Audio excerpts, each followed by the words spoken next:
thing I have on here is really just some terminology things. We have a couple different notations.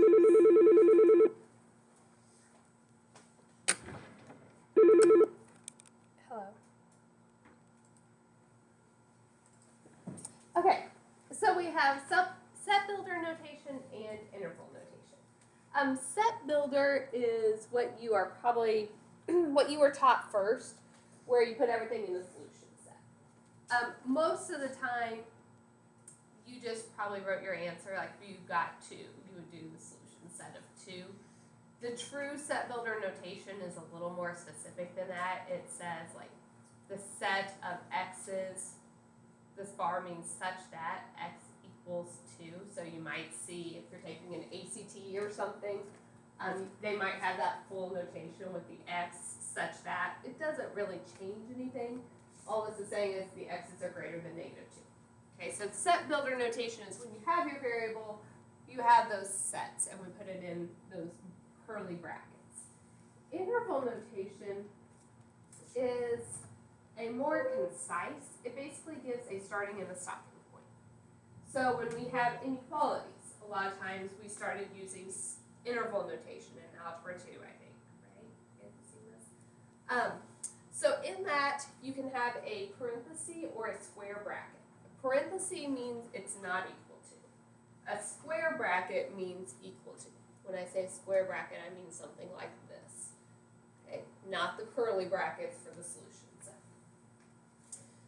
When you do this, you have to go left to right, small to large. So you put your starting point and your stopping point. If something continues forever, we say infinity. So this is saying it starts at -2 and it goes on forever. It's everything larger than -2. If you are going forever in the negative direction, what do we call that? Negative infinity. And infinity is not one specific number, so you cannot equal infinity. So anytime you have an infinity, you have to have a parenthesis. No square brackets on that. So in the interval notation, we basically get to drop out the variable, and we are just telling where we start and stop. So first few examples, I just want to practice going back and forth between the two notations and make sure we can do that. So if I give you these inequalities, we need to write the intervals. So what does this inequality say if you read it?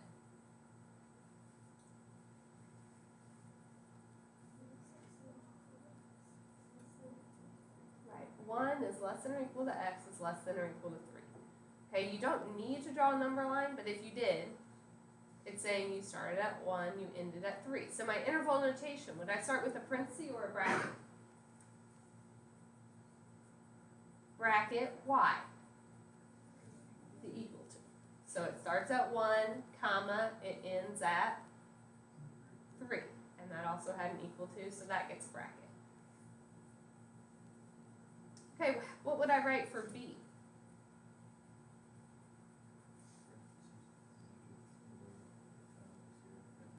Right. And we did parentheses on that one because it was not equal to.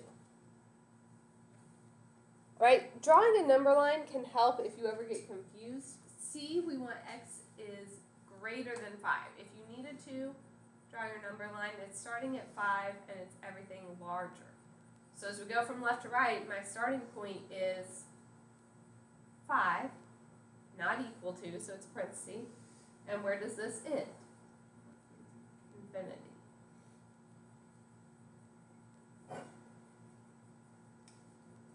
Indeed. What would I write here?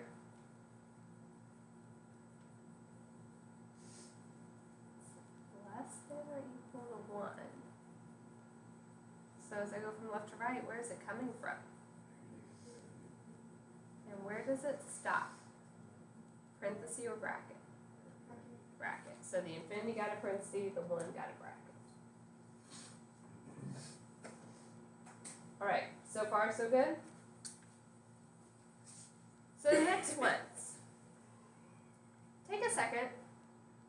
See if you guys can tell me what the inequality is that matches each of those. So what would we say for the first one?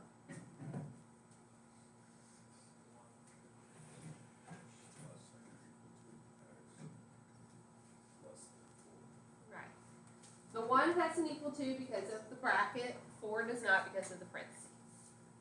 B, if you're talking 2 to infinity, so if you're ever confused, you can think of the graph. 2 to infinity looks like this. How would I write that as an inequality? Yeah, so you could say 2 is less than x, or if you wrote x is greater than 2, those are equivalent. All right, C, how would I write that?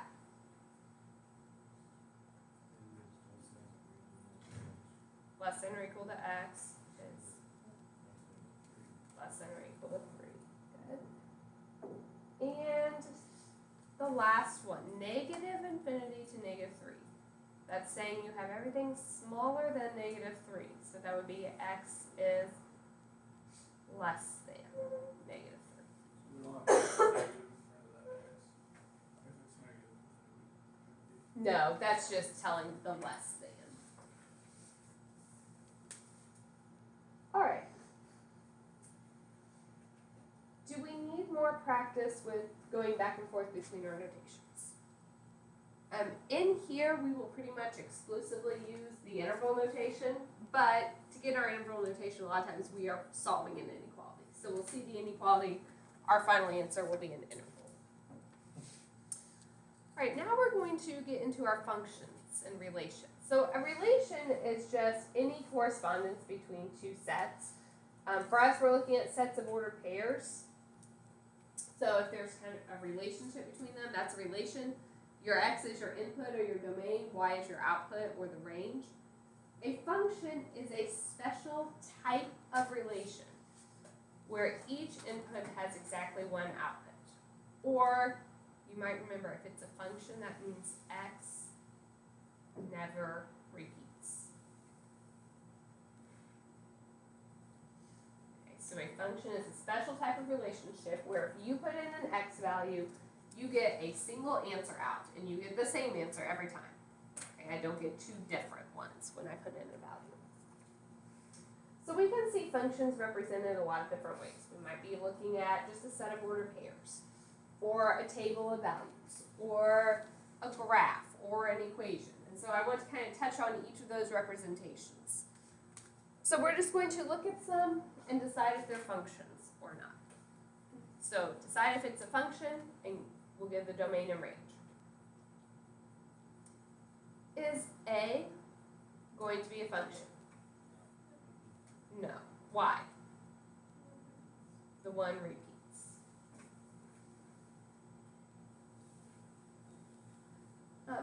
I only asked for the domain and range if it was a function, but we could certainly give it either way. What would the domain be on this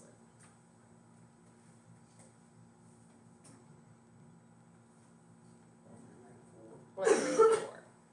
You couldn't give an interval here because it's not everything between those, it's just those values, so you would have to list them. What is the range on this one? 2, 3, 4, 5.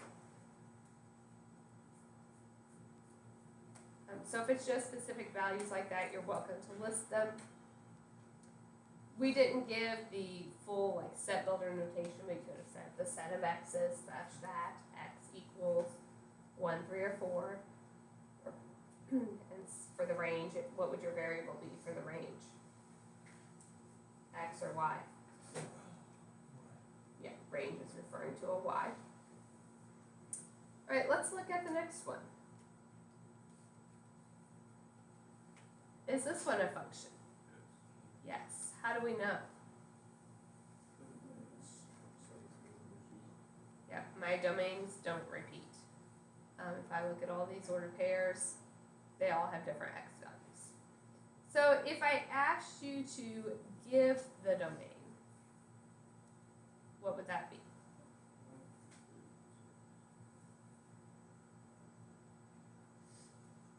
What is the range? 4, 5, 10. If something gets repeated, that's okay. We still only list it once.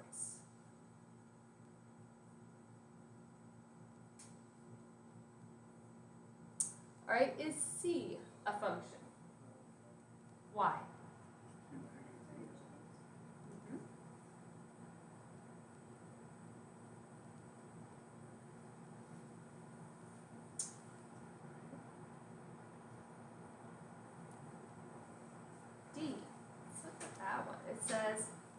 the set of x, y, so the set of ordered pairs, so it's all ordered pairs where y is equal to x minus 2.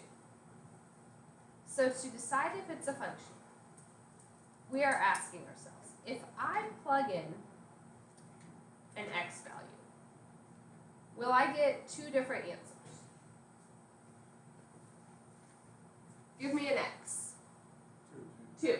If I do 2 minus 2, I get 0. Is it possible to get two answers there? No. If I put in -5, -5 minus 2 is -7. Am I only getting one answer every time? So is this a function? Yes.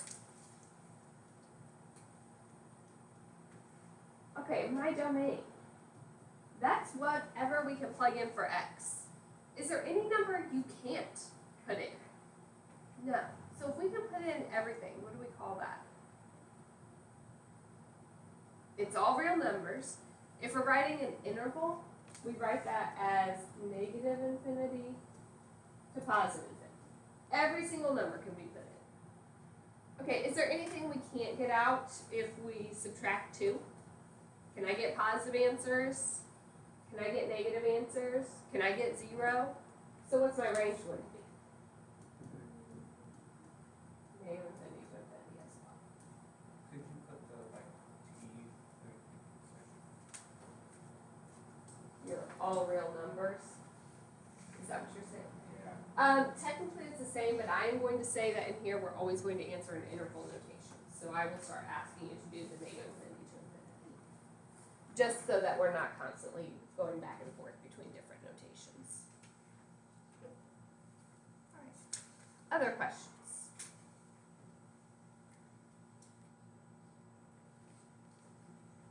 Okay. Let's talk about it on a graph.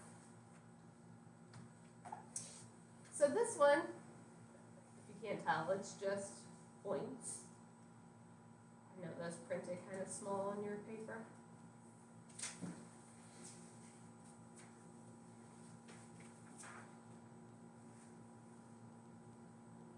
What is my domain on this one?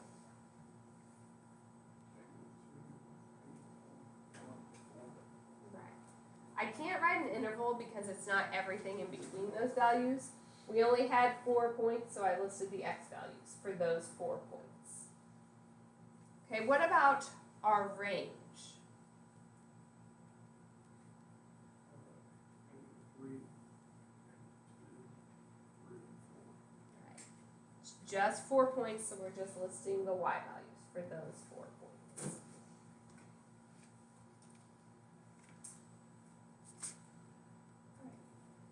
If I look at B,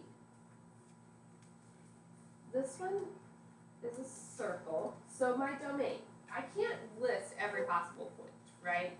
I can't just say -1, 0, 1, 2, because I'm hitting things between -1 and 0.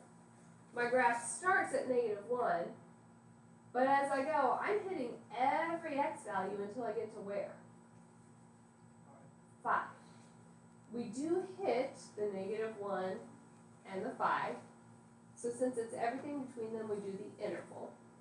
And we have to do brackets because we do equal those values. So domain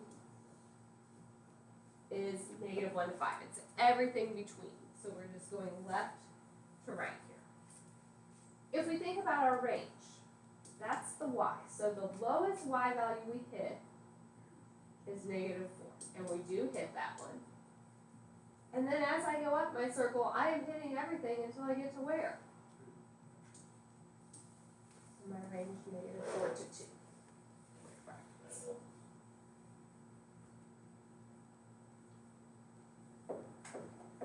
I want you guys to take a second and try to do C and D yourselves. So domain and range for each of those.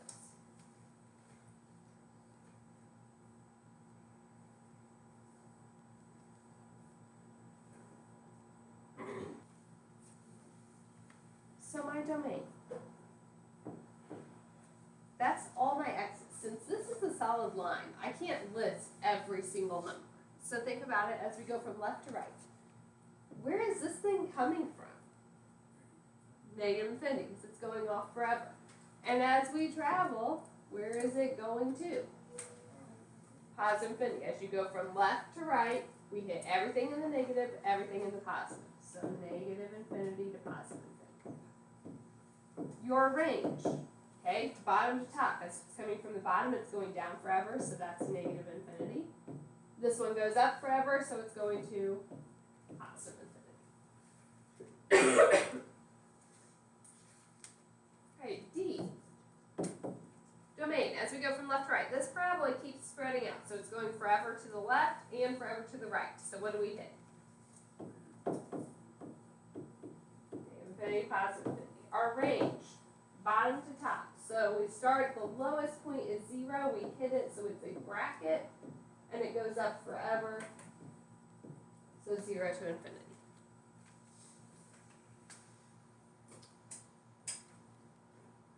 Questions on those? How do you tell from a graph if something is a function? Yes. So, the graph of a function always satisfies the vertical line test. So remember what that says? It's a function if every vertical line you draw hits the graph in at most one point. So if you can draw even one vertical line that hits the graph twice, it's not a function. So if I'm looking at these graphs, would A have been a function? Yep, no matter where I draw my vertical line, it only hits once. What about B? No, I can draw lots of vertical lines that hit it more than once. What about C? Yes, what about D? Yeah, it's still spreading out, even though it's not going as steep. These x's are different over here, so it would pass the vertical line. Let's look at a couple more. So the first one, is this going to be a function? Yes, no matter where you draw your vertical line, it only hits once. What about the second one? No. What about this one? No. This one? Yeah. It flattens out in the middle, but it's still always increasing. It doesn't actually repeat. So that is a function. Isn't that what happens whenever we have like a cube group? It is. Very good. The last thing we're going to talk about today is function notation. So that's when you see that f of x. In function notation, f of x replaces your y. So x is the number you're plugging in, f of x is your y and what you get out. So for instance, if you had an order pair 2, 3, that means f of 2, or 2, 13, f of 2 equals 13. If my order pair was 1, negative 7, what would that mean? F of 1 is equal to negative 7. When your x is 1, your y is negative 7. Alright, so we see function notation a lot, and I want to make sure we understood it with all the different representations of a function we might have. So for each of these, I want f of negative 1. So if I give you an equation, what do you have to do to find f of negative 1?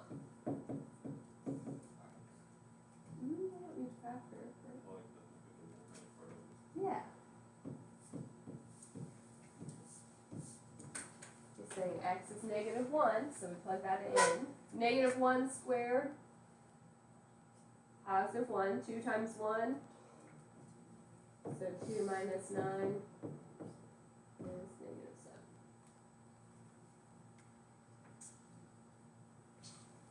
7. Alright, B. How would I do f of negative 1 when I just have a set of ordered pairs?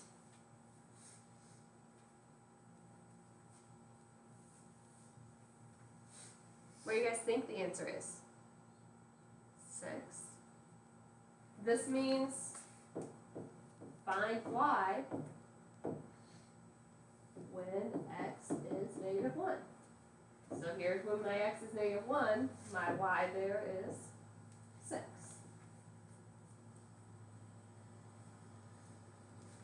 So negative 1 is our x, we're finding the y in each of these scenarios. So see, if I give you a mapping, what is f of negative 1? 5. When y is 5. D, when I give you a graph, can you guys tell? When my x is -1, what's the y value on your graph? 0.5, 1/2. So in that function notation, you are given the x, you are finding the y.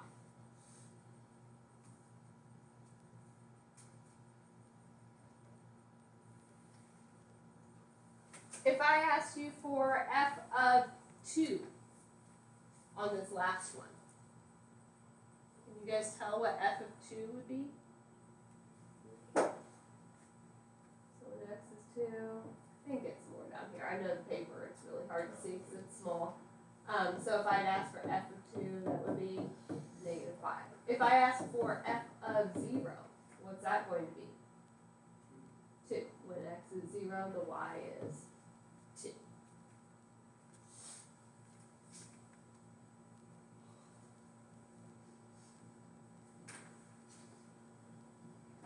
Is that okay?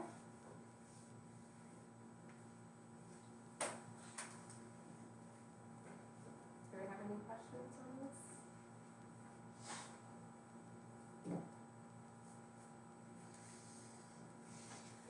I'm going to put the last slide up here, and I want you guys to take a minute on your own and see if you can figure this out before we talk about it. So I'm giving you what f of x equals, and I'm asking you to find several different. What does it mean to find f of 4? You go to your equation, and you are replacing the x with a 4. So basically, if you think about the function notation, instead of x, we wrote 4. So in the equation, instead of x, we write 4. So 5 minus 8 is -3. F of a just says in your equation, instead of x, you write a. Can we work that out at all? No, so that's our answer. F of a plus h says in your equation, instead of x, we write a plus h. And you could leave it like this. You could also, if you distributed your -2, you get 5 minus 2a minus 2h, but can we combine any like terms? No, so that's all we can do there. F of 5x says what?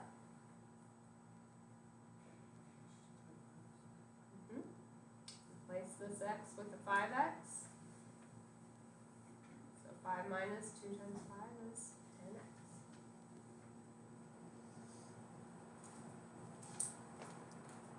All right.